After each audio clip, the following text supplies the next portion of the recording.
किस्रे भारतीय राजनीति विज्ञान महाकुंभ उद्यापित किस विश्वविद्यालय 2 दिना 62तम सर्वभारतीय राजनीति विज्ञान सम्मेलनी एवं अंतर्जातीय आलोचना चक्र उद्यापित होईछि।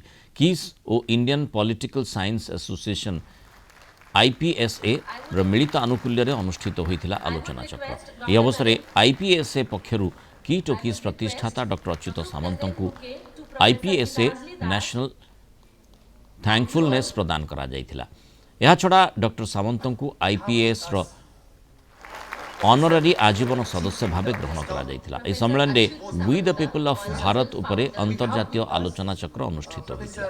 एथिरे सभापतित्व करी भारतीय राजनीति विज्ञान संघर सभापति तथा बीकानेर स्थित महाराजा गंगा सिंह विश्वविद्यालय कुलपति प्रोफेसर मनोज दीक्षित 2047 मसीहा सुधा भारत को विश्वर विकसित राष्ट्र में परिणत करने क्षेत्र में राजनीति वैज्ञानिक भूमिका उपरे आलोकपात करथिले। भारतर विकास में सबुबले पाश्चात्य राष्ट्रगुड़िक सेमानकर प्रभाव और हस्तक्षेप करने को प्रयास करछन्ति, किंतु एहाकु प्रतिहत करी आमे आमर निजस्व मार्ग में भारत को एक विकसित राष्ट्र में परिणत करने दिगरे अग्रसर होइछु।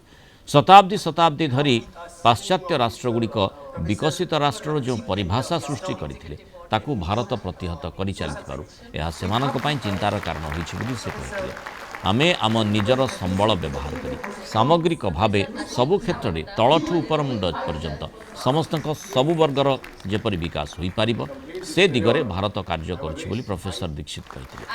सम्मेलन में देशर विभिन्न विश्वविद्यालय 30 रु ऊर्ध्व कुलपति, अवसरप्राप्त कुलपति, राजनीति विज्ञानी, राजनीति विज्ञान विभाग मुख्य, अध्यापक, गवेषक एवं छात्र छात्री समेत 3000 ऊर्ध्व प्रतिनिधि जोग देइथिले। ए अवसर में राजनीति विज्ञान विभिन्न क्षेत्र में उल्लेखनीय कार्य करिथिबा एवं भारतीय राजनीति विज्ञान संघ प्रति अवदान थिबा व्यक्ति विशेषज्ञों को सम्मानित करा जायथिला।